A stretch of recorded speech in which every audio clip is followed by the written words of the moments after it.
बिस्मिल्लाहिर्रहमानिर्रहीम अल्लाहुम्मा सल्ली अला सय्यिदिना। क्लास 9th आज हमारा 8 लेक्चर है। लेक्चर का टॉपिक जो है वो है इंटरकन्वर्जन ऑफ एनर्जी। आप एनर्जी को एक फॉर्म से दूसरी फॉर्म में कैसे चेंज कर सकते हैं। देखिए, याद रखिएगा, मेरी बात नोट कर लें। एनर्जी को आप एनर्जी को आप ख़त्म नहीं कर सकते, ताहम एनर्जी को एक फॉर्म से दूसरी फॉर्म में चेंज किया जा सकता है। एनर्जी एक ऐसा सोर्स है जिसे आप एक जगह से दूसरी जगह भी ट्रांसफ़र कर सकते हैं और एक फॉर्म से दूसरी फॉर्म में भी ट्रांसफ़र कर सकते हैं, लेकिन इसे आप ख़त्म नहीं कर सकते।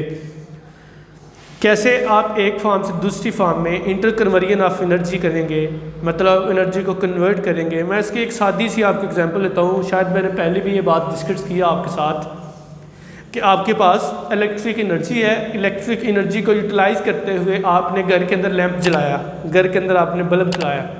अब सोर्स ऑफ एनर्जी कौन सा है? बेसिक सोर्स वो है इलेक्ट्रिक एनर्जी। आपके पास आपने लैंप जलाया, जो ही आपने लैंप जलाया, आफ्टर सम टाइम, थोड़ा टाइम गुजरने के बाद आप देखेंगे कि आपका वो जो लैंप है वो थोड़ा गर्म भी हो गया। गर्म होने का मतलब है उसमें हीट एनर्जी आ गई है। आफ्टर सम टाइम आप ये भी देखेंगे कि उस जो लैंप है उसमें से लाइट भी निकल रही है। डेफिनेटली वो चल रहा है तो वो लाइट प्रोड्यूस कर रहा है, उसमें से लाइट निकल रही है। तो इसका मतलब है कि आपने इलेक्ट्रिक एनर्जी जो बेसिक थी आपके पास, आपने इसको किस में कन्वर्ट कर लिया है? हीट एनर्जी में और लाइट एनर्जी में। देखिए ना, इलेक्ट्रिक एनर्जी को आप ख़त्म तो नहीं कर सकते। हाँ, अगर आप हीट एनर्जी है, हीट एनर्जी को तो आप ख़त्म नहीं कर सकते, लाइट एनर्जी को तो आप ख़त्म नहीं कर सकते। ताहम इलेक्ट्रिक एनर्जी थी आपके पास, आपने उसको अनदर फॉर्म ऑफ एनर्जी में क्या कर लिया है? कन्वर्ट कर लिया है, चेंज कर लिया है। तो ये इंटरकन्वर्जन ऑफ एनर्जी आपके पास। मैं इसकी सादा सी आपकी एग्जांपल एक और देता हूँ। आपके पास जो है सर्दियों के दिन हैं, तो सर्दियों के दिनों में जब आपके हाथ ठंडे होते हैं तो आप क्या करते हैं? आप अपने हाथ को ऐसे रब कर रहे होते हैं। हाँ, बेसिकली आप क्या कर रहे होते हैं? आप अपने मसल्स की एनर्जी को यूटिलाइज़ कर रहे होते हैं। हाँ? तो थोड़ी देर बाद देखेंगे कि वो जो मस्कुलर एनर्जी आपने यूज़ की है, उस मस्कुलर एनर्जी से आपके हाथ थोड़ी देर बाद गर्म होना शुरू हो गए। आप महसूस करेंगे कि आपके हाथ गर्म हो गए हैं। तो आपकी जो मस्कुलर एनर्जी आप यूज़ कर रहे थे, बेसिकली मस्कुलर एनर्जी जो आप यूज़ कर रहे थे अपने हाथों को रब करने के लिए, वो क्या प्रोड्यूस कर रही है? वो हीट एनर्जी प्रोड्यूस कर रही है। अपने हाथ गर्म हो रहे हैं। तो देखिए ना, मस्कुलर एनर्जी फिर क्या कर रही है? हीट एनर्जी प्रोड्यूस कर रही है। ठीक है, तो इस प्रोसेस में देखें, अब हाथ रब कर रहे हैं, तो हाथ रब करते दौरान आपने देखा कि ये मैकेनिकल एनर्जी भी है।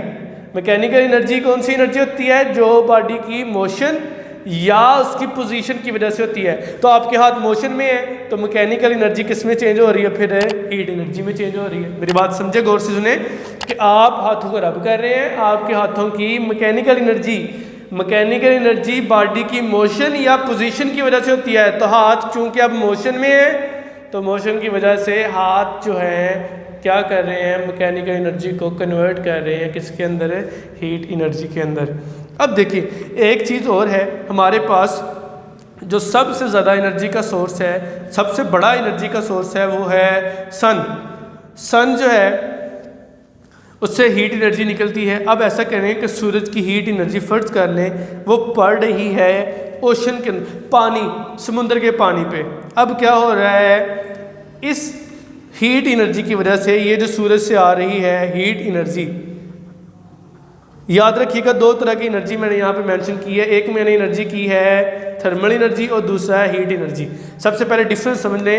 हीट एनर्जी को एक जगह से दूसरी जगह ट्रांसफ़र किया जा सकता है, it is being transferred.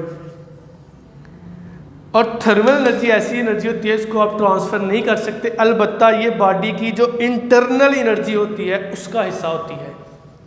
Heat energy को ट्रांसफ़र किया जा सकता है और थर्मल एनर्जी को ट्रांसफ़र नहीं किया जा सकता। ये बेसिक फ़र्क है इसमें।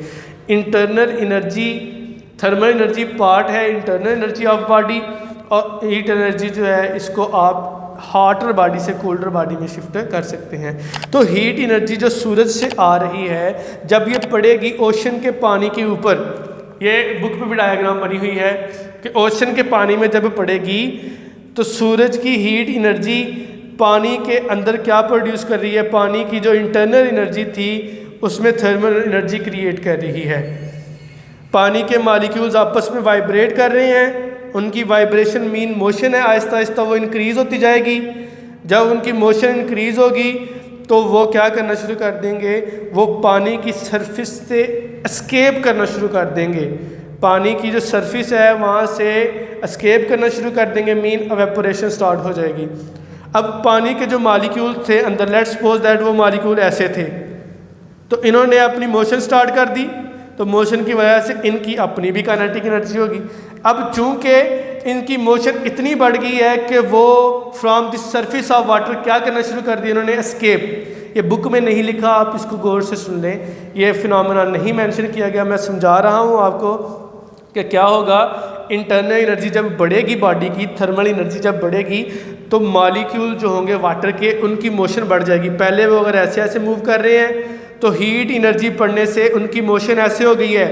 आहिस्ता आहिस्ता एक वक्त ऐसा आएगा कि वो पानी की सरफेस से एवेपोरेट हो जाएंगे, मीन एस्केप कर जाएंगे, वो पानी की सरफेस छोड़ जाएंगे। मूव करना शुरू कर दिया, मूव करते हुए उन वाटर वेपर्स की क्या है, काइनेटिक एनर्जी है। वो वाटर वेपर्स ऊपर जाएंगे, जब ऊपर जाएंगे तो वो क्या बन जाएंगे, क्लाउड का हिस्सा बन जाएंगे, वहाँ जाके ठहरेंगे। जब वो क्लाउड का हिस्सा बन जाएंगे तो इट मीन कि वो एक पोजीशन पे है, एक ख़ास स्पेसिफिक पोजीशन है क्लाउड्स की फ्रॉम दी अर्थ। उस हाइट पोजीशन की वजह से यहाँ बॉडी की कौन सी एनर्जी होगी, पोटेंशियल एनर्जी होगी। अच्छा जी, क्लाउड्स डेफिनेटली आपको पता है कि जब वेपर्स ऊपर चले जाते हैं क्लाउड में, तो जो ही वो वेपर्स कूल डाउन होते हैं तो वो दोबारा वाटर ड्रॉप्स की फॉर्म में ज़मीन के ऊपर रेन की फॉर्म में आना शुरू हो जाते हैं। तो वो रेन की फॉर्म में, अब चूंकि यहाँ पोटेंशियल एनर्जी थी, तो पोटेंशियल एनर्जी जब वो वेपोरेट हुआ, वो वाटर ऊपर गया, पानी ऊपर गया, वहाँ जाके वो क्लाउड बने, क्लाउड की कोई अपनी पोटेंशियल एनर्जी थी। फिर जब वो कूल डाउन हुए तो वो छोटे छोटे पानी के ड्रॉप्स बन गए। यहाँ तो उनकी पोटेंशियल एनर्जी थी, लेकिन जब वो बारिश की शक्ल में नीचे आए तो दोबारा वो पोटेंशियल एनर्जी किस में कन्वर्ट हो गई, काइनेटिक एनर्जी के अंदर कन्वर्ट होगी। तो इस तरह काइनेटिक एनर्जी पोटेंशियल में, पोटेंशियल फिर काइनेटिक में, मतलब एक फॉर्म से दूसरी फॉर्म में आप एनर्जी को कन्वर्ट किए जा रहे हैं। तो इसी तरह जब वो पानी बारिश का नीचे आएगा तो डेफिनेटली वो डैम्स तक पहुंचेगा, और अगर फ़्लो ज़्यादा हो गया है तो आपको पता है जब सैलाब आते हैं तो यहाँ सॉइल एरियन होती है और रॉक्स वगैरह, ये वो सारी चीज़ें जो है इसमें असरअंदाज होती हैं, इसमें जो है इफ़ेक्टेड होती हैं पानी से।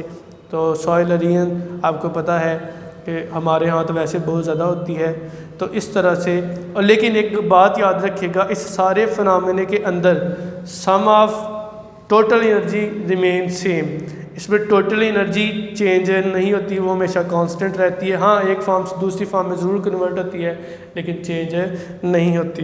तो आपने ये बात जो है याद रखिएगा, इंटर कन्वर्जन ऑफ एनर्जी में एनर्जी एक फॉर्म से दूसरी फॉर्म में तो चेंज होती है, लेकिन टोटल एनर्जी है, जो सम ऑफ टोटल एनर्जी है, वो हमेशा जो है वो कांस्टेंट रहती है।